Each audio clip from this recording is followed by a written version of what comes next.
built pyramids. They are generators of Borg energy. Borg energy is free energy. That's why they won't tell you about pyramid power, because you build some pyramid, you can start putting down energy and you don't have to pay them for it. Okay? So therefore, don't make anything like a pyramid. They could never, it's a pyramid. Oh, the daddies of the kings were there. Never buried anybody in a pyramid. Pyramids are not built as buried. They're generators. In fact, they help keep you alive if you can get near one. When it's working and not working in the negative forces, they call that magnetic. Right.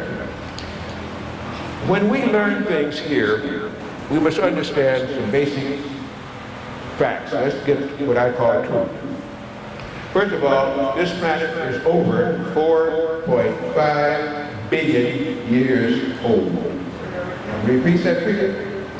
4.5 billion years old. You're talking about a new planet. How old is the planet? Older than 50,000 people living 50,000 years multiplied by 50,000 times.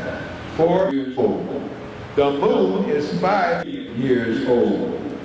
5.6 billion years old. So forget the moon being blown out of the Gulf of Mexico and sparking it. How can you have something that came from you that's older than you? Another big lie that they're telling. Why are they going back to the moon? Because they got to get off the planet. Why are they going to Phobos, one of the moons of Mars? Because they don't want them on the moon. And they can't land on Mars, which is inhabited by black people living inside of it.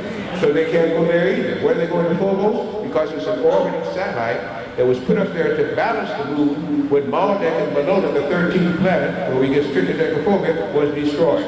And many of the Martians there had to go, well, at any rate, so I'm just telling you, why are they going to Phobos? Because they can't stay here any longer. Their time is up on this planet. They know this, but they'll wreck the whole planet and you with it if they could, because they envy you. One of the most envied thing on this planet is melanin.